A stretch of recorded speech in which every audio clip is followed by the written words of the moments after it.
கந்தனாவே உங்களுக்கு அச்சமின்மையும் துணிவும் தான். அவர் எதுக்கும் பயப்பட மாட்டார்.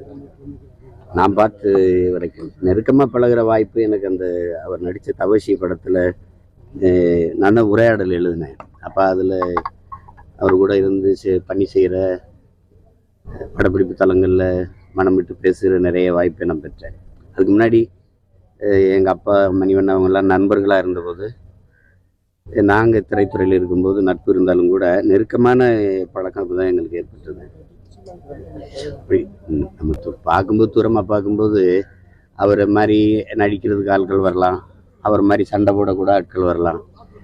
ஆனால் அவரை மாதிரி சிறந்த மனிதர் வருவது ரொம்ப கடினம். அதுவும் திரையுலகில் இருந்து கொண்டு புகழின் உச்சிக்கு போய் வந்த பிறகு அது அந்த தலையில் ஏறாமல் பார்த்துக்கிட்டார். எல்லாரோடமும் சமமாக பழகிற ஒரு வாய்ப்பு ஒரு மனிதர் திரையுலகில் இருந்தார் என்றால் அது அவர் தான்.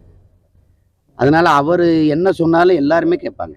இப்போ அண்ணன் கமல் அவர்களோ, ஐயா ரஜினி அவர்களோ, யாராக இருந்தாலும் அவர் கூப்பிடும்போது விஜய் சொன்னா விஜய் அப்படின்னு எல்லாருமே பாசம் வச்சுருந்தது காரணம் அவர் எல்லாரையும் அதையே பாசத்தோடு அன்போடு நேசித்தது தான் காரணம். அவரை இழந்திருப்பது என்பது அது எப்படி பார்த்தாலும் அதை மனதை தேற்றிக்கொள்ள முடியல. அது ரொம்ப இதாக இருக்குது. அவர் மட்டும் இவ்வளோ நாள் ஒரு உடல்நலத்தோடு இருந்திருப்பாருன்னா தமிழ்நாட்டினுடைய அரசியல் போக்கே மாறி இருந்திருக்கும்.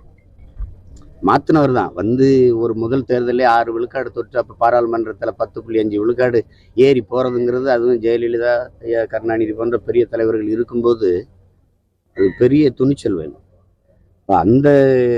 அதனால தான் சொன்னேன், அவர் துணிச்சல்காரர், பயப்பட மாட்டார். எதிர்க்கும் கடுமையான உழைப்பாளி. வெயில், மழை, பனி, பசி, பட்டினி, உறக்கமின்மை 3 நாள் 4 நாள்லாம் தூங்காமலாம் நடிப்பார்.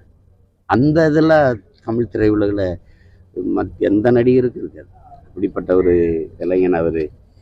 அதையெல்லாம் தாண்டி ஆகச்சிறந்த மனிதர். நல்ல மனிதர்னு ஒரு வார்த்தையில் அடக்கி விட முடியாது. ஆகச்சிறந்த மனிதர், பெரிய பண்பாளர், எளிமையாக இருப்பார். படப்பிடிப்பில் போய் அவங்க கொடுக்குற பேண்ட் சட்டை போடுவார் வழியே, மற்றபடி கதர் சட்டை கதர் வேஷ்டி தான். நீங்கள் பார்த்துருக்கீங்க. ரொம்ப எளிமையாக இருப்பார். அது சாதாரணமாக சும்மா எல்லாரோட உட்காந்து சாப்பிட்றது பேசுறது அப்படி இயல்பான மனிதர். திரையில் பார்க்குற அந்த கம்பீரமான மனிதர் இல்லை. ஆள் தான் அப்படி கம்பீரமாக இருப்பார் வழியே, உள்ளுக்குள்ளே ரொம்ப குழந்தையான ஒரு மனம் கொண்டவர் அவர். அது இப்படி பார்த்தாலும் அது எப்படி இப்போ இயற்கை ஒரு பேரழிவை நமக்கு தந்ததோ, அவருடைய இழப்பும் ஒரு பேரிடரும் இழப்பும் தான். நான் 29 தேதி வரைக்கும் மக்கள் அவங்களுக்கு நிவாரணம் கொடுத்து உதவணுங்கிறது தான் வந்தேன்.